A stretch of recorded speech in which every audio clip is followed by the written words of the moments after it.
അപ്പോൾ ഫോഗ് ലാമ്പിൻ്റെ ഞാനൊന്ന് ജസ്റ്റ് ഒന്ന് ഓണാക്കിയിട്ട് കാണിച്ചു തരാം എൻ്റെ വെളിച്ചമൊക്കെ. പിന്നെ പറയാനുള്ളത് എനിക്ക് സർവീസിന് വേണ്ടി എനിക്ക് ചിലവായ ചാർജാണ്.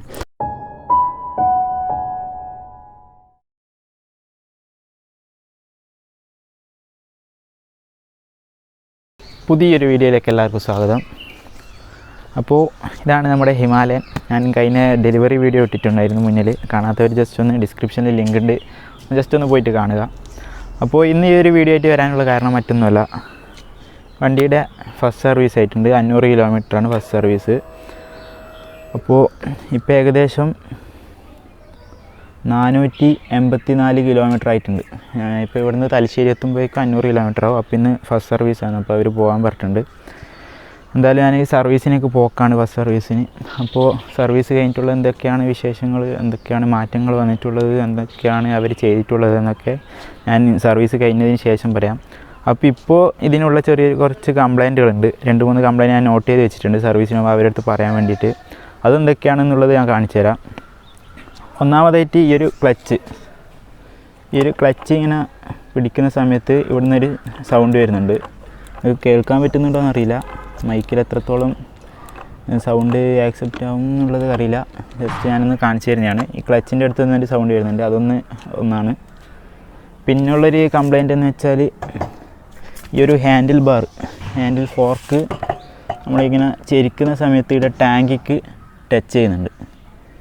കാണാൻ പറ്റുന്നുണ്ടോ എന്നറിയില്ല. എന്നിരുന്നാലും ഒരു ടാങ്കിക്ക് പെട്രോൾ ടാങ്കിനെ തട്ടുന്നുണ്ട്. അതൊരു കംപ്ലയിൻ്റാണ്. പിന്നുള്ളൊരു കംപ്ലയിൻ്റ് എന്ന് പറഞ്ഞാൽ ബാക്കിലത്തെ ഷോക്കാണ്. ബാക്കിലത്തെ സസ്പെൻഷൻ നമ്മളിപ്പോൾ ഗട്ടറിലൊക്കെ വീഴുന്ന സമയത്ത് ചെറിയൊരു സൗണ്ട് വരുന്നുണ്ട്. അതും അവരോട് സൂചിപ്പിക്കേണ്ട ആവശ്യമുണ്ട്. അപ്പോൾ ഈ ഇത്ര ചെറിയ കംപ്ലയിൻറ്റ് മാത്രമേ ഉള്ളൂ, വേറൊന്നും എനിക്ക് കാര്യമായിട്ടൊന്നും തോന്നിയിട്ടൊന്നുമില്ല. പിന്നെ ഈ ജസ്റ്റ് ഒരു വയറൊക്കെ ഒന്ന് അഡ്ജസ്റ്റ് ചെയ്യണം. ഇതൊക്കെ ഒന്ന് പുറത്ത് വന്നിട്ടുണ്ട് വയറൊക്കെ, അതൊക്കെ ഒന്ന് അഡ്ജസ്റ്റ് ചെയ്ത് സെറ്റ് ചെയ്ത് വെക്കണം. അപ്പോൾ ഇതൊക്കെയാണ് മെയിനായിട്ടുള്ള കാര്യങ്ങൾ. വേറെ പ്രത്യേകിച്ചിട്ടൊരു കംപ്ലയിൻറ്റും കാര്യങ്ങളൊന്നും എനിക്ക് ഇതുവരെ ഫീൽ ചെയ്തിട്ടില്ല.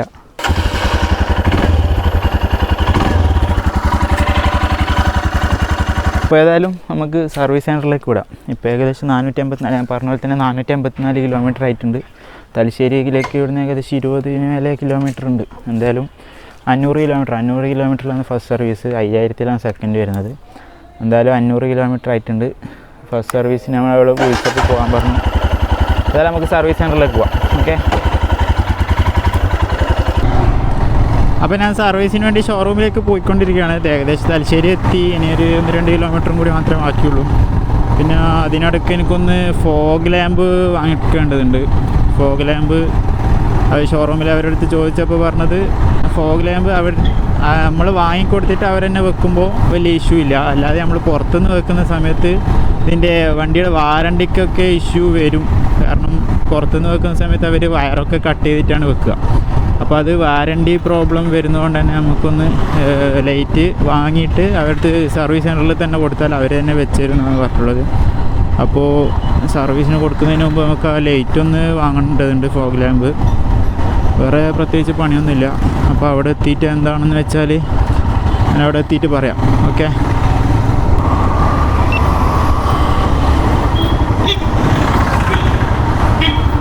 അപ്പോൾ നമ്മൾ തലശ്ശേരി ഷാർപ്പ് ലൈൻ ഓട്ടോമോട്ടീവ്സിൻ്റെ സർവീസ് സെൻറ്റർ എത്തി. ഇവിടെ തന്നെയാണ് സർവീസ് സെൻറ്ററും ഷോറൂമും രണ്ടും ഇവിടെ തന്നെയാണ് വരുന്നത്. അപ്പോൾ ഇവിടെ എത്തി. ഇനി ബാക്കി ഇവിടുത്തെ കാര്യങ്ങൾ നോക്കാം. വണ്ടി വർക്ക് ചെയ്തു.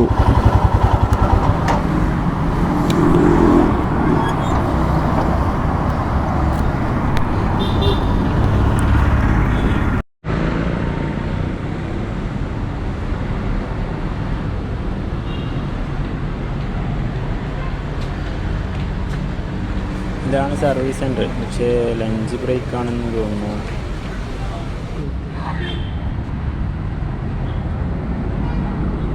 അതിൽ പറഞ്ഞാൽ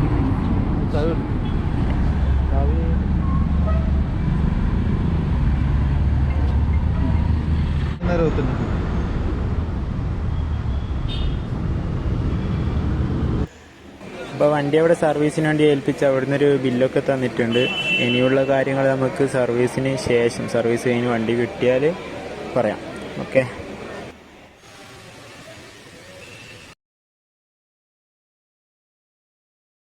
അങ്ങനെ നമ്മുടെ വണ്ടിയുടെ സർവീസ് ഏകദേശം കഴിഞ്ഞു. വണ്ടി തിരിച്ചു കിട്ടി. വണ്ടി അവിടെ വെക്കേണ്ട ആവശ്യമൊന്നും വന്നിട്ടില്ല. ഞാനവിടെ എത്തുമ്പോൾ ഏകദേശം 1:30-2 മണി ആയിരുന്നു. അതുകൊണ്ടൊരു സംശയം ഉണ്ടായിരുന്നു വണ്ടി എടുക്കുമോ, ഇന്ന് സർവീസ് നടക്കുമോ എന്നുള്ളത്. പക്ഷെ എന്നിരുന്നാലും അവർ വണ്ടി തന്നെ അവിടെ വെച്ചു. സർവീസൊക്കെ കഴിഞ്ഞ് ഒരു 4 മണിയാകുമ്പോൾ തിരിച്ചു തരാമെന്ന് പറഞ്ഞു.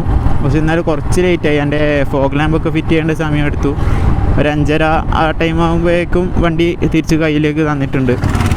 അപ്പോൾ വണ്ടിയിൽ എന്തൊക്കെയാണ് മാറ്റങ്ങൾ സംഭവിച്ചിട്ടുള്ളത്, ഫസ്റ്റ് സർവീസിന് ശേഷം ഏകദേശം എത്ര രൂപ ചിലവായി, അല്ലെങ്കിൽ എന്തൊക്കെ മാറ്റങ്ങൾ വന്നു, അതൊക്കെ ഒന്ന് ഞാൻ ജസ്റ്റ് ഒന്ന് പറഞ്ഞുതരാം.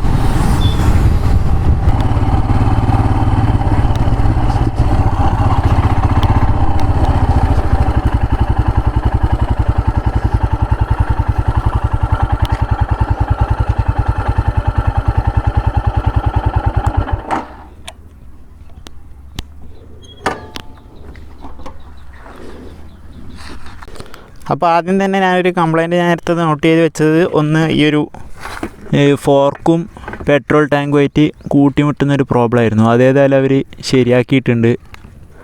കാണാൻ പറ്റുന്നുണ്ടെന്ന് അറിയില്ല. ഇപ്പോൾ ഈ ഒരു ഈ ഒരു ഫോർക്കിൻ്റെ ഇതും പെട്രോൾ ടാങ്കുമായിട്ട് ഇപ്പോൾ ടച്ച് ചെയ്യുന്നില്ല. അതെന്തായാലും അവർ സോൾവ് ചെയ്തിട്ടുണ്ട്. പിന്നൊരു പ്രശ്നം പറഞ്ഞത് നമ്മുടെ ക്ലച്ചിൻ്റെ ആ ഒരു ഭാഗത്താണ്. ക്ലച്ച് പിടിക്കുന്ന സമയത്ത് ഒരു സൗണ്ട് വരുന്നുണ്ടെന്ന് പറഞ്ഞു. അതും അവർ നല്ല രീതിയിൽ തന്നെ സോൾവ് ചെയ്തിട്ടുണ്ട്. അത് ചെറിയൊരു പ്രോബ്ലം ആയിരുന്നു, ടൈറ്റ് ചെയ്യേണ്ട പ്രോബ്ലം ആയിരുന്നു. അത് ഏതായാലും സോൾവ് ചെയ്തിട്ടുണ്ട്. പിന്നൊരു പ്രശ്നം പറഞ്ഞത് ബേക്കിലത്തെ സസ്പെൻഷനാണ്. ബേക്കിലത്തെ സസ്പെൻഷൻ എനിക്കിപ്പോൾ ഏതായാലും മനസ്സിലായിട്ടില്ല. അതായത് ഒരു ഗട്ടറിലൊക്കെ പില്ലിയണ ആരെങ്കിലും ഇരുത്തിയിട്ട് പോകുന്ന സമയത്ത് മാത്രമേ അത് മനസ്സിലാകത്തുള്ളൂ. പിന്നെ ഇതാണിപ്പോൾ നമ്മൾ മെയിനായിട്ട് മാറ്റിയിട്ടുള്ള വേറൊരു സംഭവം. ഫോഗ് ലാമ്പ് വെച്ചു.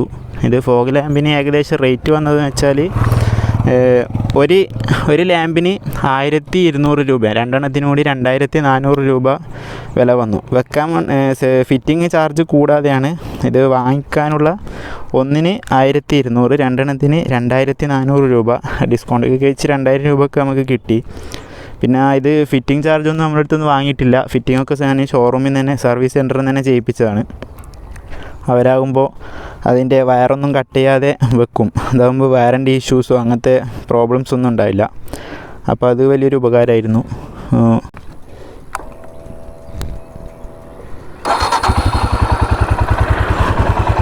അതിനുവേണ്ടി നമുക്ക് ഇവിടെ ഒരു എക്സ്ട്രാ സ്വിച്ചൊക്കെ കൊടുത്തിട്ടുണ്ട്.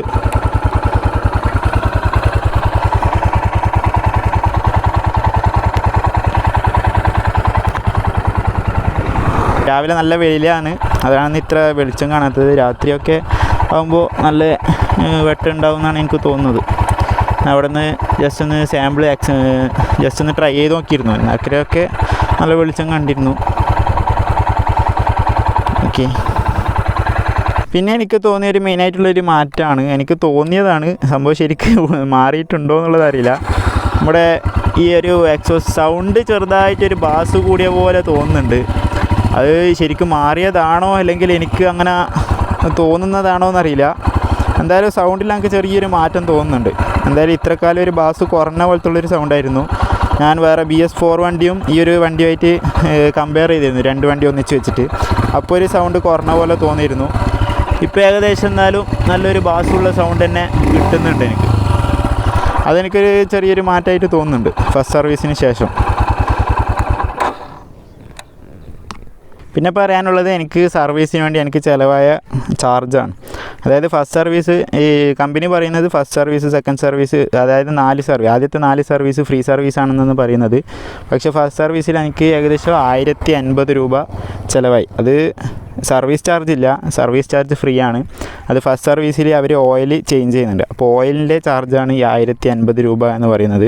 പിന്നെ ഈ ഫസ്റ്റ് സർവീസിൽ ചെയ്തിട്ടുള്ളത്, ഒന്ന് ഞാൻ പറഞ്ഞ പോലെ ഈ ഫോഗ് ലാമ്പ്, അത് സർവീസിൻ്റെ ഭാഗമായിട്ടില്ല, അത് നമ്മൾ വെറുതെ പറഞ്ഞുകൊണ്ട് അവർ വെച്ചതെന്ന് മാത്രമാണ്. സർവീസിൻ്റെ ഭാഗമായിട്ട് വാട്ടർ സർവീസ്, പിന്നെ ഓയിൽ ചേഞ്ച്, ചെയിൻ ലൂബ്, അതേപോലെ മറ്റ് എല്ലാ വണ്ടികൾക്കും ഉണ്ടാകുന്ന പോലത്തെ ബേസിക് ആയിട്ടുള്ള കാര്യങ്ങൾ മാത്രമേ ഇതിനും ചെയ്തിട്ടുള്ളൂ. വേറെ പ്രത്യേകിച്ച് പിന്നെ ഞാൻ നേരത്തെ സൂചിപ്പിച്ച പോലത്തുള്ള കംപ്ലൈൻറ്റുകൾ മാത്രമാണ് ഇവർ ചെയ്തിട്ടുള്ളത്. എന്തായാലും ഞാൻ പറഞ്ഞ കംപ്ലയിൻറ്റ് മൊത്തമായിട്ട് അവർ സോൾവ് ചെയ്ത് തന്നിട്ടുണ്ട്. വേറെ പ്രശ്നങ്ങളോ ഇപ്പോൾ വേറെ പ്രശ്നങ്ങളൊന്നുമില്ല. ഇനി എനിക്കൊന്ന് ചെക്ക് ചെയ്യേണ്ടത് ബേക്കിലത്തെ സസ്പെൻഷൻ്റെ കാര്യം മാത്രമാണ്. അത് ഏതെങ്കിലും ഒരു കുഴിയിലൊക്കെ ബേക്കിൽ പില്ലണി ഇരുത്തിയിട്ട് പോകുന്ന സമയത്ത് മാത്രമേ എനിക്ക് മനസ്സിലാവുള്ളൂ. പില്ലണി ഇരിക്കുന്ന സമയത്ത് മാത്രമേ ആ ഒരു സൗണ്ട് വരുന്നുള്ളൂ. അത് നോർമലായിട്ട് ഉണ്ടാവുന്നതാണോ അല്ലെങ്കിൽ ഇതിൻ്റെ കംപ്ലയിൻ്റ് ആണോ എന്നുള്ളത് എനിക്കൊന്നുകൂടി ചെക്ക് ചെയ്ത് നോക്കേണ്ട ആവശ്യമുണ്ട്. അപ്പോൾ എൻ്റെ സർവീസിൻ്റെ കാര്യങ്ങൾ ഇത്രയൊക്കെയാണ്, മറ്റൊന്നുമില്ല. അപ്പോൾ മറ്റൊരു വീഡിയോയിൽ വീണ്ടും കാണുന്നത് വരെ signing out from KL13 vlogs.